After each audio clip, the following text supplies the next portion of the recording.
The studio lights in Ouagadougou didn't flicker. They blazed steady and hot, like the words that were about to come. Cameras locked in. Translation lines buzzed through earpieces in Washington, Paris, London.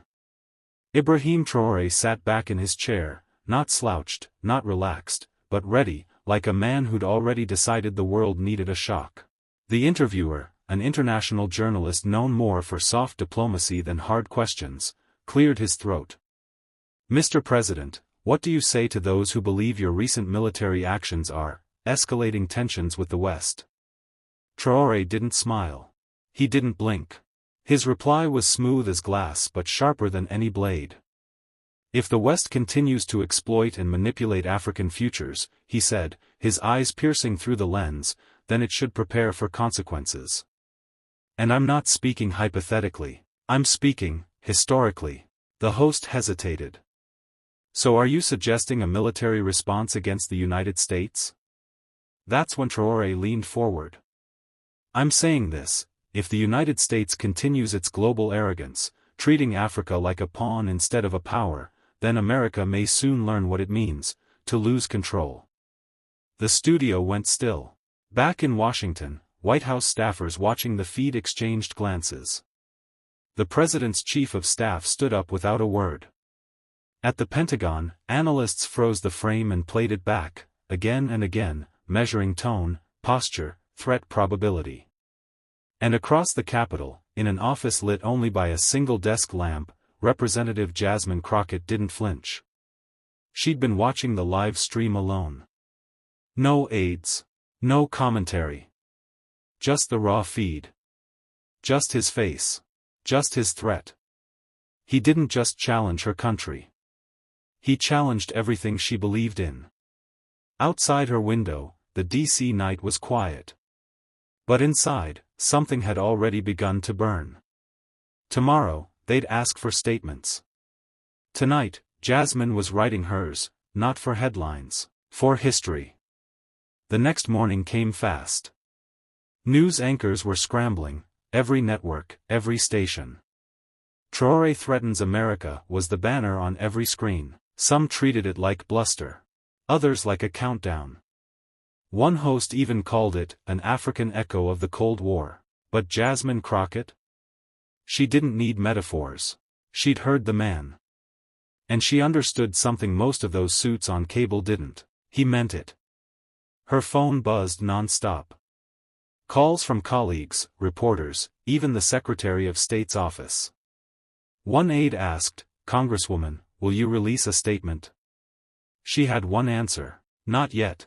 Instead, she walked to the Oversight Committee hearing room, every step sharp, precise. She wasn't scheduled to speak that morning, but when Jasmine Crockett entered a room, schedules adjusted. Inside, cameras were already rolling. The hearing was supposed to be about international aid distribution. It wasn't anymore. A Republican from Utah started with a condescending joke about unstable African regimes. Laughter flickered in the back row.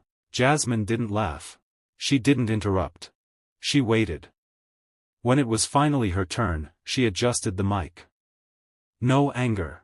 No performative fire. Just control. Calm. A measured storm. "I watched President Traoré's interview last night," she began.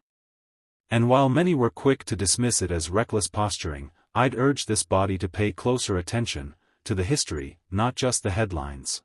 The room stilled. This wasn't just a threat. It was a mirror. He knows where we've stood. He's daring us to look at where we stand now.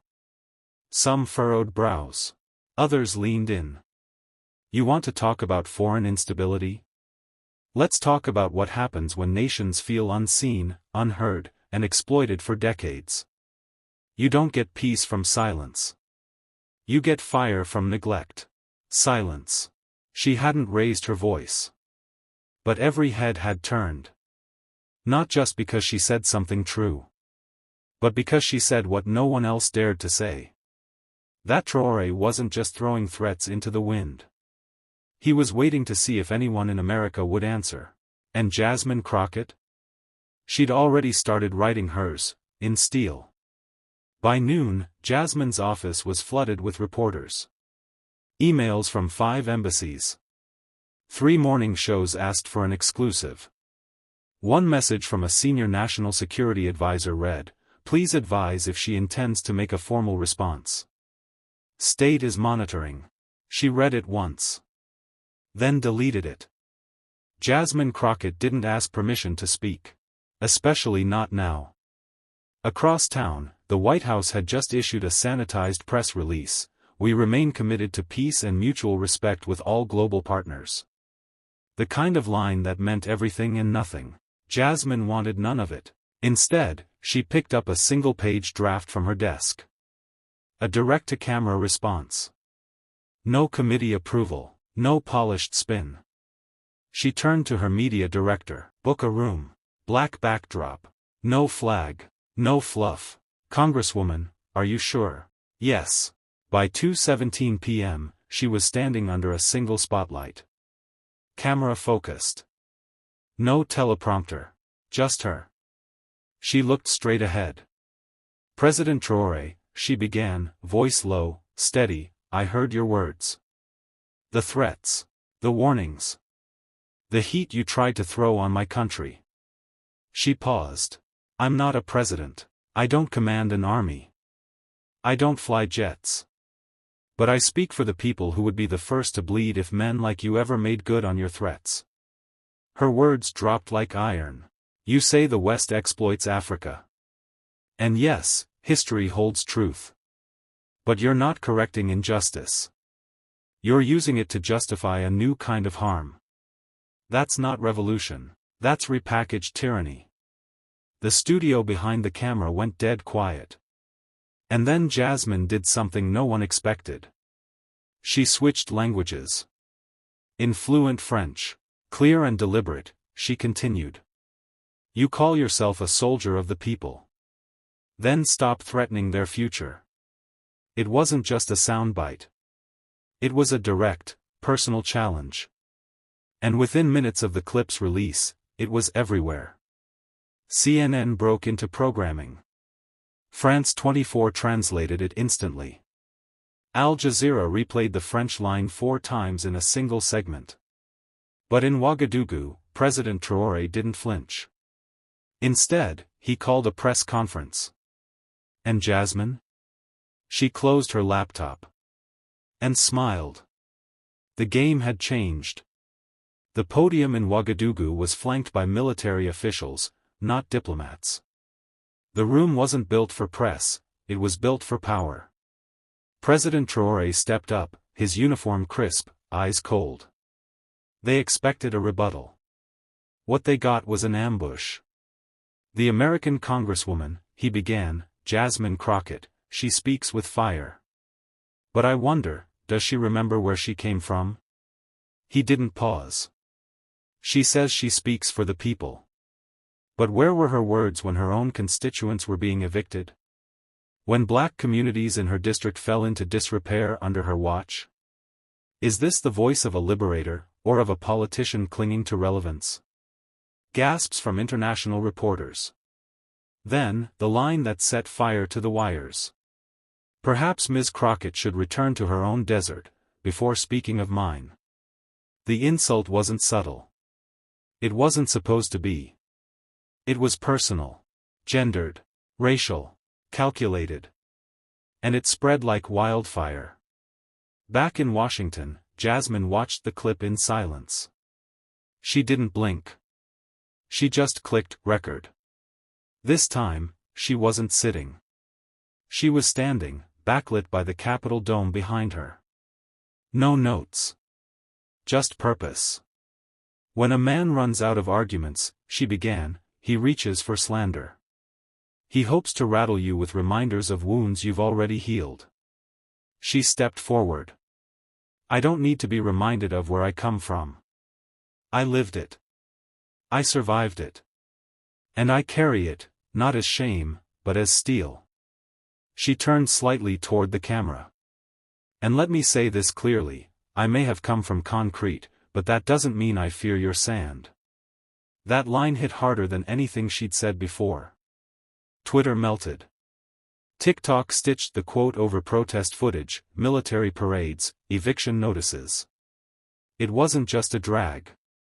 It was a declaration. But inside Jasmine's team, the tension was growing. Her security detail doubled. Threats trickled in. Allies warned her to tone it down.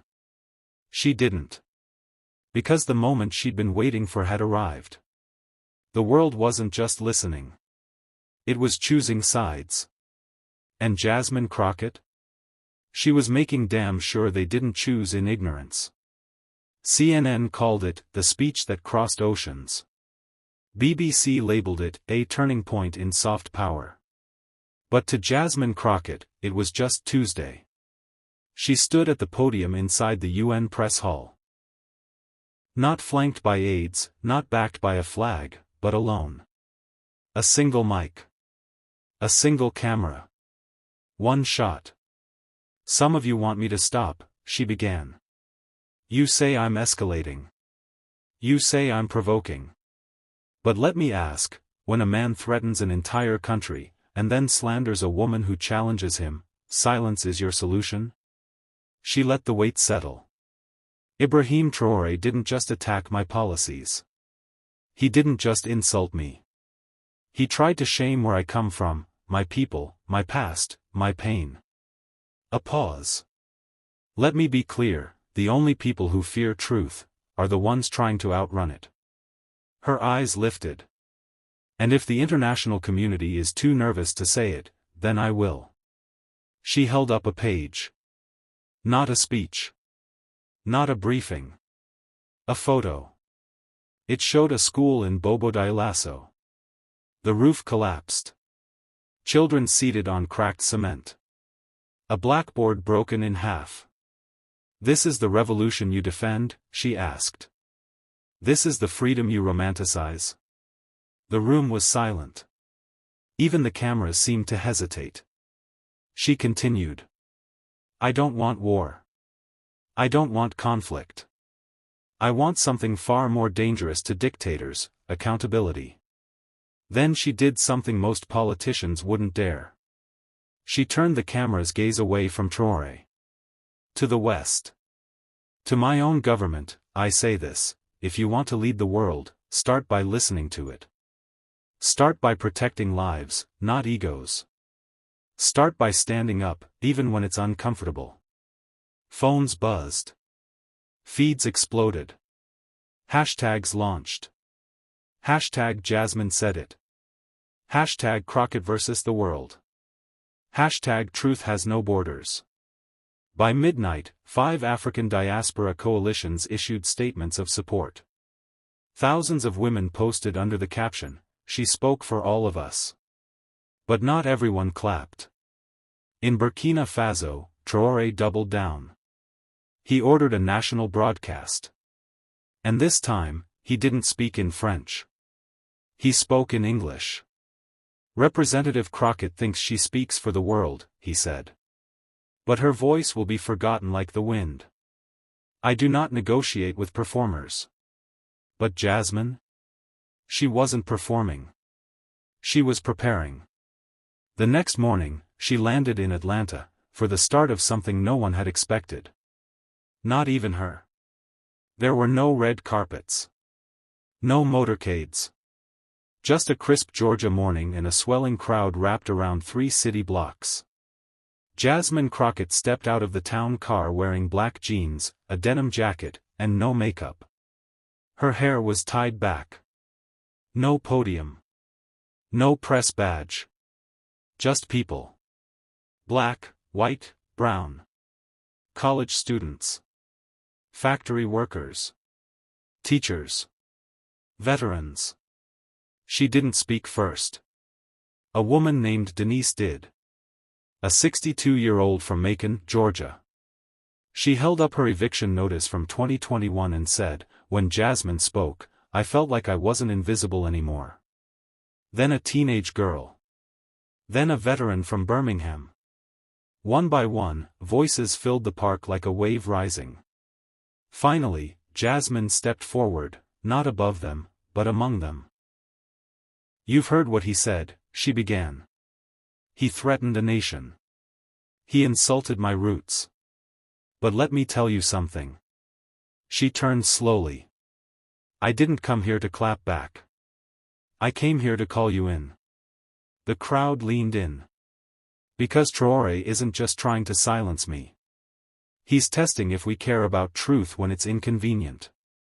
If we care about justice when it's not trending. She held up her phone. This is the school he didn't want you to see, she said, pulling up another photo. This one worse than the last. A leaking roof. Kids sitting on stacked tires. And guess what? That school got less funding this year. Because they spent the money on tanks. Gasps. Jasmine didn't stop. And before anyone says I'm targeting Africa, let me remind you, America taught this game. We exported silence. We armed dictators. We called it strategy. Her voice rose, not in anger, but in clarity. If we want peace, it starts with truth. If we want change, it starts with us. The chant started small, from a college student near the fountain. Truth don't flinch. Others picked it up. Truth don't flinch. Truth don't flinch. It spread. Like wildfire. Within 48 hours, gatherings erupted in 5 more cities: Detroit, Oakland, Newark, St. Louis, Charlotte. No one had called for a march. They just showed up. Jasmine didn't call it a movement. She didn't need to. The people did. And the White House? They finally issued a statement. We support Representative Crockett's right to speak freely on global injustice. America stands for democratic dialogue. But Jasmine? She didn't want statements. She wanted change. And she was just getting started. Burkina Faso State TV almost never airs emergency broadcasts. But at 11:47 p.m., the screen flickered on. Ibrahim Traoré sat stiff-backed behind a desk. No translator. No French. Just English, sharp, rehearsed. She does not understand Africa, he said. She is not a voice of peace. She is a weapon of division. He didn't say Jasmine's name. He didn't have to. But within an hour, a different video was spreading across West Africa. A shaky phone recording from a university classroom in Ouagadougou. Students watching Jasmine's UN speech, subtitled in French. A girl in the back whispered, "Elle dit la vérité." She's telling the truth. By morning, #Jasmine Crockett was trending across Francophone Twitter. Not just in the US. In Mali, Senegal, Ivory Coast. Some called her an American pawn. But more called her what they'd been waiting for, someone who listened. Traoré's administration responded the next day with a press release: foreign media monitoring would increase. It was a quiet warning. But the silence didn't hold. That same night, a group of women, teachers from Bobo Dioulasso, held a Zoom meeting using spotty Wi-Fi. They streamed Jasmine's Atlanta speech, discussed her words, shared what it felt like to be seen. When Jasmine was briefed, she said just this: "They're not afraid of me. They're afraid of each other hearing me." The message wasn't lost. A human rights group in Paris released a statement: Crockett has exposed a global wound, selective empathy. Back in the US, pressure mounted. CNN invited her to a roundtable. The Guardian requested an op-ed. Georgetown nominated her for its Global Voice Award. She declined all of it. "I'm not interested in applause," she told her team. "I'm interested in classrooms that don't leak and children that don't go hungry." Traoré doubled down. "We will not be lectured by a country that kills black men in its streets," he said. The world heard it. But Jasmine didn't flinch. She didn't respond with a press release or a podium. She booked a flight to Harlem. Because she wasn't chasing headlines. She was building something bigger. It started with a convoy. 5 SUVs rolled through Harlem, tinted windows and discreet security details. It wasn't the Secret Service, Jasmine wasn't president. But after Burkina Faso state media labeled her a foreign destabilizer, and online chatter spiked around her upcoming Harlem appearance, the threat level changed. Inside the community center, the chairs were plastic, the mic stand wobbled, and the heat didn't quite work. But the room was full. Local activists. Single moms. Teachers. A few retired sanitation workers. No media. No flash. Just people. Jasmine walked in wearing navy blue, no notes, no binder. She looked like she belonged there, because she did. The room stood. She motioned for them to sit. "I'm not here to talk about Burkina Faso," she began. "I'm here to talk about every place the world forgets until someone bleeds."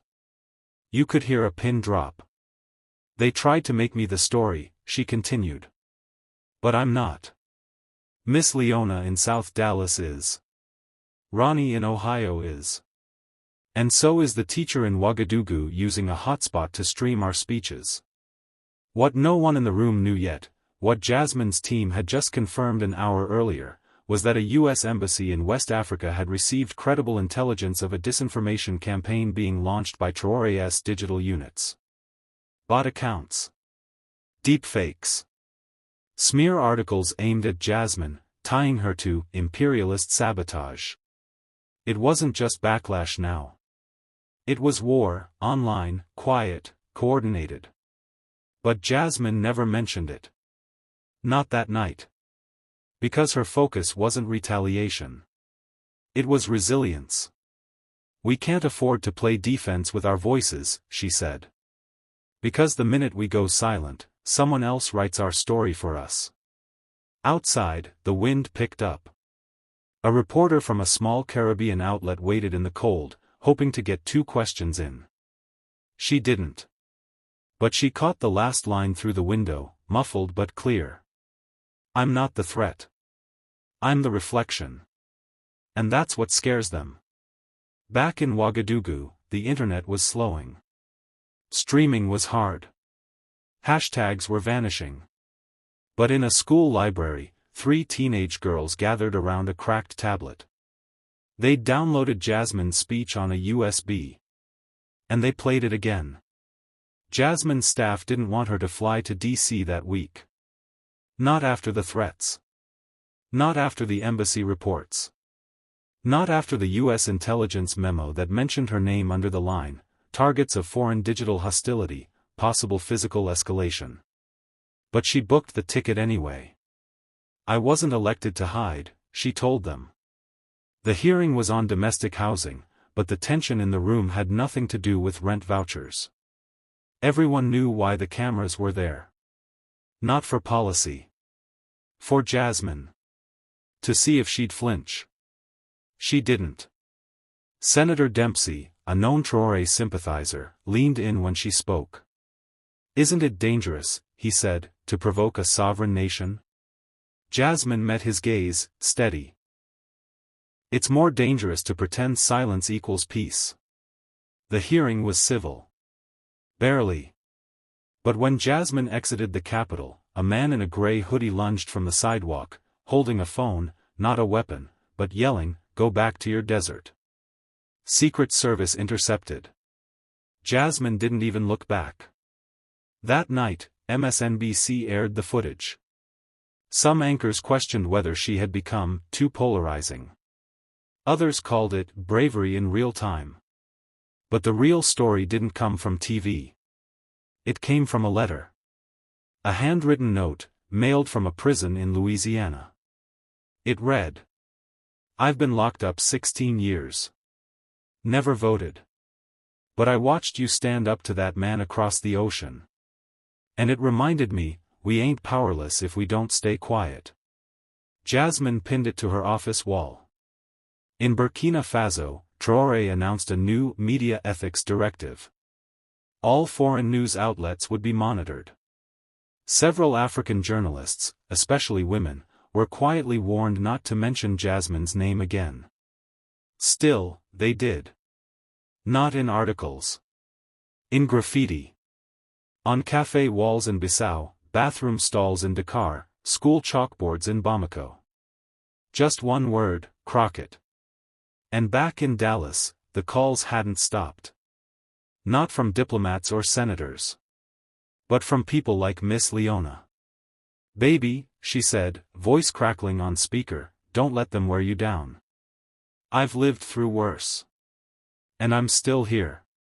So Jasmine didn't slow down. She wrote back to the man in Louisiana. She called Leona back. And she got on the next plane. Because the fight wasn't finished. The auditorium wasn't supposed to be full. It was just a policy forum at Howard University. Midweek. No media invites. But they came anyway. Students packed the aisles. Professors leaned on walls. Activists from 6 different cities sat shoulder to shoulder, phones out, recording from the moment Jasmine Crockett stepped onto the stage. She didn't smile. Not tonight. She stood under the simple banner, "Policy in a Global Age." And then she spoke. "I didn't come here to talk about diplomacy," she said. "I came to talk about dignity." There were no notes. No teleprompter. Just her voice, measured, direct, unflinching. "When a foreign leader says I should go back to a desert," she continued, "he's not insulting me. He's revealing something about the world, who it fears, who it erases, who it tries to silence." A pause. "But I've got news for every man who thinks a woman speaking truth is a threat. We've been threatened before. We're still here." Applause. But not loud. Heavy. Like thunder wrapped in silence. Jasmine's team had begged her not to say Traoré's name again. But she did. Let him threaten America. Let him whisper warnings into state-run microphones. But I represent a district that survived worse than threats. We've survived neglect. We've survived broken promises. And now, we speak. The live stream crashed twice from traffic. On TikTok, her line, "You don't scare the voiceless. You amplify them." Hit 4 million views in 6 hours. In Burkina Faso, one young woman tweeted from a VPN, "She speaks for us too. They can't jail every echo." But back in that room, Jasmine leaned forward one last time. "Let them call me loud. Let them call me dangerous. Let them say I don't belong. Because if they say it loud enough, maybe they'll forget that what I'm fighting for is them, too." She looked out over the crowd, young, tired, angry, hopeful, and nodded once. "I don't speak because I have the answers," she said. "I speak because I remember what silence cost us." And with that, she stepped back from the mic. A moment of stillness. Then, standing ovation. Not just in that room. Across the country. Across continents. Because in a world full of noise and power plays, one woman had said what too many were afraid to. Not for herself. But for everyone who had ever been told, "Stay quiet." And she answered. No. Not anymore. They said she should back down. They told her to wait, to be cautious, to let someone else carry the weight. But Jasmine Crockett didn't flinch. She didn't run. She stood up, not just for herself, not just for her district, but for every voice that's ever been ignored, dismissed, or erased. When Ibrahim Traoré tried to turn threat into power, Jasmine turned truth into resistance. And in doing so, she reminded the world of something powerful. That leadership isn't about titles or armies. It's about showing up. Speaking when it's risky. Telling stories no one else will. Because every time someone says, "Go back. Stay quiet. Know your place," there will be someone like Jasmine Crockett who says, "No. This place is mine too." And I'm not leaving. This wasn't just a hearing. This wasn't just politics. This was history echoing through a microphone. And next time, when they try to come for one of us, they'll have to answer to all of us.